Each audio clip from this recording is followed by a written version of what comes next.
Hi friends, നമസ്കാരം. നമ്മുടെ മറ്റൊരു വീഡിയോയിലേക്ക് എല്ലാവർക്കും സ്വാഗതം. ഇന്നത്തെ വീഡിയോ നമ്മളൊരു വീട്ടിൽ സ്വിച്ച് ചേഞ്ച് ചെയ്യാൻ വേണ്ടിയിട്ടുള്ളൊരു വർക്കിന് വേണ്ടി പോയപ്പം അവിടെ സ്വിച്ച് ബോർഡിൽ കണ്ടിട്ടുള്ളൊരു വിഷയം ആണ് ഇന്ന് ഈ വീഡിയോയിൽ ഉൾപ്പെടുത്തിയിട്ടുള്ളത്. അപ്പോൾ നമ്മുടെ ചാനൽ ആദ്യമായിട്ട് കാണുന്നതെങ്കിൽ എല്ലാവരും സബ്സ്ക്രൈബ് ചെയ്യുക. അപ്പോൾ വീഡിയോ എല്ലാവരും അവസാനം വരെ കാണാൻ ശ്രമിക്കുക. അപ്പോൾ നമുക്ക് വീഡിയോയിലേക്ക്. ഫ്രണ്ട്സ്, ഇതാണ് ബോർഡ്. ഇതുപോലത്തെ ബോർഡുകളാണ് നമ്മൾ ചേഞ്ച് ചെയ്യാൻ വന്നിരിക്കുന്നത്. അപ്പോൾ ബോർഡൊക്കെ അഴിച്ച് നോക്കുമ്പോൾ വയറ് കിടക്കുന്നതും പ്രശ്നമാണ്. ഒന്നും ഒതുക്കിയല്ലാതെ ആകെ അറകുറ രീതിയിലാണ് വയറുകൾ എടുക്കുന്നത്. അപ്പോൾ സ്വിച്ചുകൾ ചേഞ്ച് ചെയ്യാനായിട്ടാണ് എല്ലാ ബോർഡുകളും മാറ്റുക. വീട്ടിലെ എല്ലാ ബോർഡുകളും മാറ്റുക. അപ്പോൾ അതിൽ നമ്മൾ ഇപ്പോൾ സെലക്ട് ചെയ്തിരിക്കുന്നത് ഏതാണെന്ന് വെച്ച് കഴിഞ്ഞാൽ ലെഗ്രാൻഡിൻ്റെ സ്വിച്ചാണ് നമ്മൾ സെലക്ട് ചെയ്തിരിക്കുന്നത്. ഈ കാണുന്ന ആണ് ലിങ്കസ് എന്ന് പറഞ്ഞ മോഡലാണ്.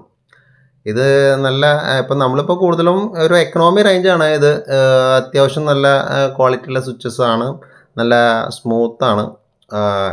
ഇതിപ്പോൾ നമ്മളിപ്പോൾ ഇവർ ക്ലയൻറ്റിന് ഇത് പരിചയപ്പെടുത്തി കൊടുത്തപ്പം അവർക്കും വളരെയധികം ഇഷ്ടപ്പെട്ടു. കാരണം വളരെ സ്മൂത്ത്.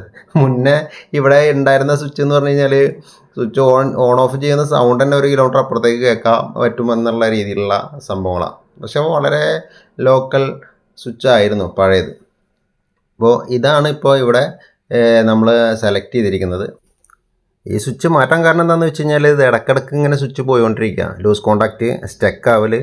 ഇത് അധികം വർഷം പഴക്കമൊന്നുമില്ല. വീട് പണിതിട്ട് ഒരു 4-5 വർഷം പഴക്കേ ആയിട്ടുള്ളൂ. ഈ കുറഞ്ഞ സ്വിച്ച് മേടിച്ച് വെക്കുമ്പോഴുള്ള അവസ്ഥ ഇതൊക്കെ തന്നെയാണ്. അപ്പോൾ ഈ ടൈപ്പ് കാണുന്ന സ്വിച്ചുകളാണ് ഇതിലുള്ളത്. അപ്പോൾ വിഷയം അതൊന്നുമല്ല. ഈ സ്വിച്ചിൽ മുന്നേ ഇവർ ലൂപ്പ് ചെയ്തിട്ടുണ്ടായിരുന്ന ഒരു സംഭവം കാണിച്ചുതരാം. അത് നോക്കി നോക്കുക. ഇങ്ങനെയാണ് സ്വിച്ചുകൾ തമ്മിൽ ലൂപ്പ് ചെയ്തിരിക്കുന്നത്. പണ്ട് കാലത്തൊക്കെ ഇതുപോലൊക്കെ ചെയ്തു വന്നിരുന്നു. ഈ കാലത്തും ചെയ്യുന്ന ആൾക്കാരുള്ള ഇത് കാണുമ്പോൾ ഭയങ്കര സങ്കടമുണ്ട്. ഇത് അത്രയും സേഫ്റ്റിയിൽ ചെയ്യുന്നൊരു വർക്കാണ് ഈ ഇലക്ട്രിക്കൽ വർക്ക് എന്ന് പറയുന്ന സംഭവം.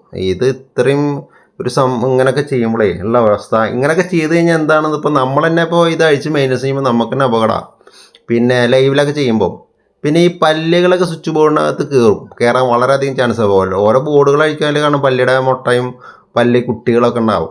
അപ്പോൾ ഈ പല്ലുകളൊക്കെ ഇതിനകത്ത് ചത്ത് ഇരിക്കുന്ന ഒരു അവസ്ഥയൊക്കെ ഇതിനകത്ത് ഉണ്ടാവും. അപ്പോൾ അതൊക്കെ ഇങ്ങനെയൊന്നും കൊടുക്കരുത്. ഇത് കൊടുക്കുന്ന രീതിയാണ് ഇപ്പോൾ ഞാൻ കാണിക്കാൻ പോകുന്നത്. എങ്ങനെയാണെന്ന് ഇത് അറിയാത്തവർക്ക് വേണ്ടിയിട്ടാണ് ഈ കാണിച്ചിരുന്നത്. ഇപ്പോൾ എല്ലാ ആൾക്കാരും ഇങ്ങനെ ചെയ്യണമെന്നല്ല, ഇപ്പോഴും ഇതുപോലെ ചെയ്യുന്ന ആൾക്കാരുണ്ടെന്നാണ് പറയണത്. സ്വിച്ച് ബോർഡ് കണക്ട് ചെയ്യുമ്പോൾ എങ്ങനെ സ്വിച്ചുകൾ തമ്മിൽ ലൂപ്പ് ചെയ്യുക എന്നാണ് ഇപ്പോൾ ഈ വീഡിയോയിൽ ഞാൻ കാണിച്ചു തരുന്നത്. വയറുകൾ ഓരോ സ്വിച്ചുകൾ തമ്മിലുള്ള ലെങ്ത്ത് അനുസരിച്ച് ഓരോ വയറിൻ്റെ പീസ് കട്ട് ചെയ്തിട്ട്, ഇതിപ്പോൾ ഇങ്ങനെയൊന്നുമല്ല, സ്കിൻ ചെയ്തിട്ട് മടക്കിയിട്ടൊക്കെയാണ് കൊടുക്കുന്നത്. ഇപ്പോൾ എളുപ്പത്തിന് വേണ്ടി കാണിച്ചു തരാണ്. ഇപ്പോൾ ഇങ്ങനെ വേണം കൊടുക്കുക എന്നുള്ളത്. ഓരോ സ്വിച്ചുകൾ തമ്മിലുള്ള ഡിസ്റ്റൻസിനുള്ള വയർ കട്ട് ചെയ്തിട്ട് സ്കിൻ ചെയ്തിട്ട് വേണം അതിലേക്ക് കൊടുക്കാൻ. ഒരു തുമ്പ് മറ്റേ കണ്ടക്ടർ പോലും പുറത്ത് നിൽക്കാത്ത രീതിയിൽ ലൂപ്പ് ചെയ്തിട്ട് വേണം ഇത് തമ്മിൽ കൊടുക്കാൻ വേണ്ടിയിട്ട്. അപ്പോൾ അല്ലാതെ മറ്റേ രീതിയിൽ ഇത് എളുപ്പത്തിന് വേണ്ടി ചെയ്യുന്നതായിരിക്കും ആൾക്കാർ. ഇത് കമ്പി മാത്രം ഇങ്ങനെ മൊത്തത്തിൽ സ്കിൻ ചെയ്തിട്ടേ. അപ്പോൾ ഇത് 1-2 മണിക്കൂർ കഴിഞ്ഞ സമയം വന്നാൽ തന്നെ ഇവർ ഇതിൽ എന്താ ലാഭം കിട്ടുമെന്ന് എനിക്ക് മനസ്സിലാവുന്നില്ല അങ്ങനെ ചെയ്യുന്നതുകൊണ്ട്. ഇപ്പോൾ ഇതിപ്പോൾ അങ്ങനെ ചെയ്യുന്നത് ഇങ്ങനെ ചെയ്യുന്നത് ഇതിൽ ചിലപ്പോൾ ഒരു അരമണിക്കൂറോ അല്ല അരമണിക്കൂറൊന്നും വേണ്ട, ഒരു 5-10 മിനിറ്റ് ചിലപ്പോൾ സമയം കൂടുതൽ പോവും ഒരു ബോർഡ് കണക്ട് ചെയ്യുമ്പോൾ. അപ്പോൾ വർക്ക് സേഫ്റ്റിയിൽ ചെയ്യണം. നമ്മളെ വർക്ക് പറഞ്ഞാൽ ഇലക്ട്രിക്കൽ വർക്ക് എന്ന് പറഞ്ഞാൽ അത്രയും സേഫ്റ്റിയിൽ ചെയ്യേണ്ട സംഭവങ്ങളാണ്. അപ്പോൾ അതൊക്കെ ശ്രദ്ധിച്ചിട്ടൊക്കെ ചെയ്യാൻ ശ്രമിക്കണം എല്ലാവരും. ഇപ്പം എല്ലാവരും അതുപോലെ ചെയ്യുന്നുണ്ട് എന്നല്ല കേട്ടോ ഇതിൻ്റെ അർത്ഥം. അപ്പോൾ അങ്ങനെ ചെയ്യുന്ന ആൾക്കാർ ഈ വീഡിയോ കാണുന്നുണ്ടെങ്കിൽ ഒന്ന് ശ്രദ്ധിക്കുക കേട്ടോ. അപ്പോൾ അതിനനുസരിച്ചിട്ടൊക്കെ ചെയ്യാം. ഇങ്ങനെ ലൂപ്പ് ചെയ്തിട്ടുണ്ടോ, ഇതുപോലെ ഇരിക്കും. ലൂപ്പ് ചെയ്ത് കഴിഞ്ഞാൽ ഇതുപോലെ ഇരിക്കും. ഇപ്പോൾ ഞാൻ മൊത്തത്തിൽ ലൂപ്പിയിട്ടാണ് കാണിച്ചിരിക്കുന്നത്. ഇനിയിപ്പോൾ നമ്മൾ സ്വിച്ച് ബോർഡിൽ ഇപ്പോൾ ഇൻവെർട്ടർ കണക്ഷൻ ഉണ്ടാവും, അതുപോലെ EV സപ്ലൈ ഒക്കെ ഉണ്ടാവും. അപ്പോൾ അതിന് വേണ്ടിയിട്ട് നമ്മൾ വേണമെന്നുണ്ടെങ്കിൽ ഇപ്പോൾ ഒരു ലിങ്ക് അഴിച്ച് കളഞ്ഞിട്ട് ഇപ്പോൾ എത്ര സ്വിച്ചാണ് ഇൻവെർട്ടറിലേക്ക് കൊടുക്കുന്നത് വെച്ചാൽ അത്രയും ലൂപ്പ് അഴിച്ചിട്ട് അത്രയും സ്വിച്ചുകൾ ലൂപ്പ് ചെയ്തിട്ട് വേണം കൊടുക്കുക. EBക്ക് എത്ര അത് പറയാമല്ലോ. അത് വർക്ക് ചെയ്യുന്ന ആൾക്കാർക്ക് ഇനി പ്രത്യേകം കാണിച്ചു തരണമെന്നില്ല. അപ്പോൾ അത് വേണമെങ്കിൽ ഒന്നുകൂടി ഇങ്ങനെ കാണിച്ചില്ല. ഇനി ഈ സാധനം ഇതുപോലെ കമ്പിയൊന്നും ഇട്ട് ഇനി ആരും ഉപയോഗിക്കരുത് കേട്ടോ. അതൊന്നും ഒക്കെ ശ്രദ്ധിക്കുക, കറക്റ്റായിട്ട് ചെയ്യുക. വളരെയധികം അപകടങ്ങളും കാര്യങ്ങളൊക്കെ ഇതിനകത്തുണ്ട്. അപ്പോൾ ഇങ്ങനെയാണ് ചെയ്യേണ്ടത്. ഓക്കെ, അപ്പോൾ ഇങ്ങനെ കൊടുത്താൽ മതി. ഇപ്പോൾ KCB കൊടുക്കുകയാണെങ്കിൽ ആ ലൈനിൽ, ഇൻവെർട്ടർ കൊടുക്കുകയാണെങ്കിൽ ഈ ലൈനിൽ. ഇപ്പോൾ ഞാൻ ലിങ്ക് ഊരി കളഞ്ഞിട്ട് കാണിച്ചിരിക്കുന്നു.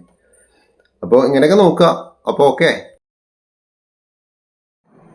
അപ്പോൾ ഫ്രണ്ട്സ്, വീഡിയോ എല്ലാവരും കണ്ടില്ലേ? എങ്ങനെയുണ്ട്? ഇപ്പോൾ ഇതൊക്കെയാണ് അവസ്ഥകൾ. അപ്പോൾ വീഡിയോ കണ്ട് എല്ലാവരും മനസ്സിലാക്കിയിട്ട് കാര്യങ്ങൾ ചെയ്യുക. വീഡിയോ കണ്ട് മനസ്സിലാക്കണമെന്നില്ല, കാര്യങ്ങൾ വ്യക്തത വരുത്തി ചെയ്യുക. അപ്പോൾ വർക്കുകൾ ഇപ്പോൾ നമ്മൾ കുറച്ച് സമയം ലാഭിക്കാൻ വേണ്ടിയിട്ടാണ് ഇങ്ങനെ ചെയ്യുന്നതെങ്കിൽ കുറച്ച് സമയം പോയിക്കോട്ടെ. അപ്പോൾ ഇങ്ങനത്തെ വർക്കുകളൊക്കെ അത്രയും നോക്കി കാര്യങ്ങൾ ചെയ്യേണ്ട വർക്കുകളാണ്. അപ്പോൾ വർക്കുകൾ എല്ലാവരും പെർഫെക്റ്റായി ചെയ്യാൻ ശ്രമിക്കുക. ഓക്കെ, അത്രയാണ് പറയാനുള്ളത്. അപ്പോൾ വീഡിയോ നിർത്താൻ പോവാണ്. അപ്പോൾ എപ്പോഴും പറയുന്നത് പോലെ തന്നെയാണ്, നമ്മളോട് കൂട്ടില്ലാത്ത ആൾക്കാരൊക്കെ ഒന്ന് കൂട്ടു വന്നോളൂ. അപ്പോൾ വീഡിയോ ഇഷ്ടപ്പെട്ടാൽ ലൈക്ക് ചെയ്തോളൂ. അപ്പോൾ നെക്സ്റ്റ് വീഡിയോയുമായി കാണാം. ബൈ.